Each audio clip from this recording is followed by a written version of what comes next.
This is my 2023 Tesla Model Y that I've had for a little over a month now. I'm gonna give you guys 5 things that I hate about this car since ownership. Let's get into it. This is a 2023 Tesla Model Y, long range, dual motor, whatever. I just got it like a month ago, just like I said. So this is my first time ever experiencing owning a Tesla. I had driven one prior, but these are my experiences just after that little bit of probably 5 weeks of driving. Now I've done some long distance driving already. I've driven to Atlanta twice now from Nashville, and so that's about a 250 to 280 mile drive each time. So I've had to stop at Superchargers. I've had to go through the whole experience and go through that throughout these multiple things that I don't like about the car, but ultimately it was difficult to think about these things. I really do love this car so far. This first one up may be odd to you guys, but it's something that I immediately noticed, and that is the sun visor. Now, this is, traditionally a normal sun visor. So you open it up like this, and then it has this little flap here, which this part is a little weird, but that's not the main thing. My main complaint is if you pull it down like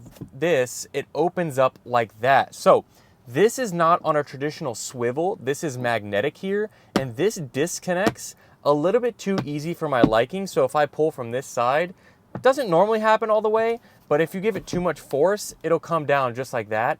And I don't love that. I'd rather it be fixed there. I understand why they do that, because it's so you can go like this and it blocks the light there. But most cars just have like a clip-in system there instead of magnetic that holds a lot better, in my opinion, than this. So that is gonna be number 1. I don't like it. The next one, again, is gonna be inside of the car. That has to do with the infotainment system. Now, this infotainment system is not bad. It's a new switch up for me rather than having a traditional dash. But what I don't like about it, the first thing that I thought of, you guys might have even known it, is that there's no Apple CarPlay. Now, I've become so accustomed to Apple CarPlay that has been the hardest adjustment. I like Apple CarPlay mainly because of Waze. Waze is like the main thing because 1, how it's laid out, 2, the cop spotting, 3, the way that it adjusts the time based off of your typical driving, not just what this traffic looks like. And so it's a more accurate representation. And so when I first got this, I was like, oh, of course it's gonna have it, it's a new car, but it doesn't. I haven't looked fully into why Tesla doesn't do it, but that's fine. The next complaint has to do with the infotainment system again, but more specifically the navigation. The way the navigation is laid out and how it reads your route is very confusing to me. So the main complaints are just how this looks here and appears. It's not as easy to read as other apps. Like sometimes at 0.1 miles is seems way farther than 0.1 miles. That may just be me, but just the way that this is laid out and how the map shows up, like how this shows up doesn't make sense. It should be zoomed in like this so I can see it, but most of the time it just zooms back out when I zoom in. Maybe that's a setting I can change, but that's issues that I've been having with it. There are a few features that I could probably complain about in the back of the car in terms of the build quality of them. So I'm coming from a Range Rover, so my expectations are a little bit higher in terms of build quality. Overall, the car's build quality is really good, but little things like this kind of part here to divide the trunk, this is kind of cheap and it just comes out. Does mean that you could probably replace it for cheap, but it does do the job. I don't need anything super nice, but I feel like it's a little flimsy and cheap. Just kind of like this stuff back here, like these just come out rather than like being in there solid. All probably for good reason, but just some little things. We're sticking inside of the car for the next couple of things. So one thing that I noticed immediately when I got in, the only phone chargers on here are these wireless chargers here, which aren't bad, putting your phone there, leaving it, because you can kind of see it even if you wanted to put up Waze, but it is a little bit far down and distracting. And then there's not a charging cord until you're back here. I don't think this charges fast enough, so that's why I still use the cord, and the cord being all the way back here, it works, but it's not exactly how I'd like. And that brings me to the next point while we're here. I'm telling you, all the points are inside. The outside is great, because it's about user drivability. The next point is going to be cooled seats. Doesn't have cooled seats. I don't know if that's an option. My Range Rover had cooled seats, which is really nice in the summer. I don't use as much as the heated seats, but I still value them, but it's not like a huge deal to me. When I first got this car, I thought one of the main things that I'd be annoyed about is the supercharging. And as we're talking about supercharging, I have to give a huge shout out to Matthew V, who bought a Tesla Model Y and got it delivered a week and a half ago. Congratulations, Matthew. And shout out for using my referral code, because I got 10,000 credits in my account now that I can use towards supercharging or anything like that. So if you guys are interested in a Tesla, want to check it out, definitely use my referral code down below. below. And thank you, Matthew, for that. Because when I first bought the car, the day that I bought it, literally 12 hours after I got in the car and drove to Atlanta from Nashville, which is about 250 miles. And so I had to get the full experience of going to the Supercharger.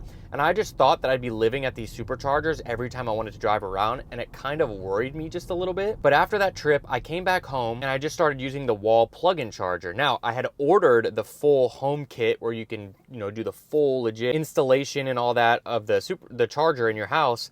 And I wanted to test it out with the plug-in charger first just to make sure I didn't need it. And ultimately, I haven't needed to install that big one because I've been fine living in that 20 to 80% range just charging with the plug-in wall charger. So this is the home charger that I'm talking about. It just plugs into your regular 12 volt adapter or whatever it is, 12 volt outlet.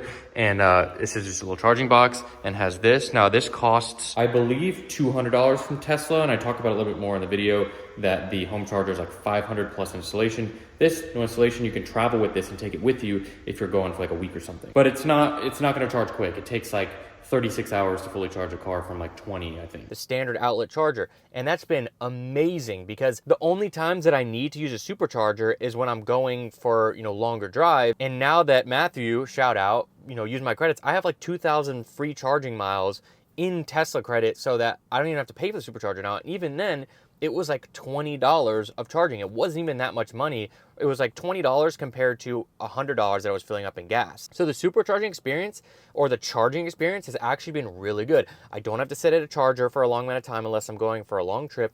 And honestly, when I'm doing those long trips, it's kind of nice to get out and like walk around for 10, 15 minutes. Like the one that I've stopped at a couple times is at a Whole Foods. So I can just go into the Whole Foods, get some sushi, go for a little walk for 10 minutes, stretch my legs out, hop back in the car and go. It's not as bad as I thought. And if anybody like had that reservation, I promise you it's not that bad. If you're not doing super long drives during the week, I'm just putting around the city, putting around town, I'm fine. If you're doing long distance, you may get annoyed with that, but I have had no issues, and supercharging and charging in general has turned into a good thing, not a bad thing. I thought I just had to mention. And the last one is gonna be one that it took me probably 2 weeks to realize.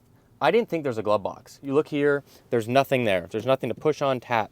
But when you look in the settings, there is a glove box feature. That to me is weird. And you close it normally, and you have to press it, open it. That's just kind of an extra step that's not really necessary.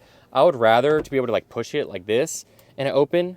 I feel like you should be able to do both. It's not that big of a deal. Some small things is the auto windshield wipers. They don't really work as much as I would like. It takes a lot of water to be on there before they activate and then they work. But I find myself having to turn them on in the meantime because they don't come on quick enough. I will be dropping my full review soon of the car and my experience after having it for a month or two, so look out for that. But this has been my 5 things about the Tesla Model Y. It was pretty difficult to come up with these things, and I feel like that it offers a lot of really good things, especially for the price. So we'll talk about that in the review. We'll see you guys in the next video.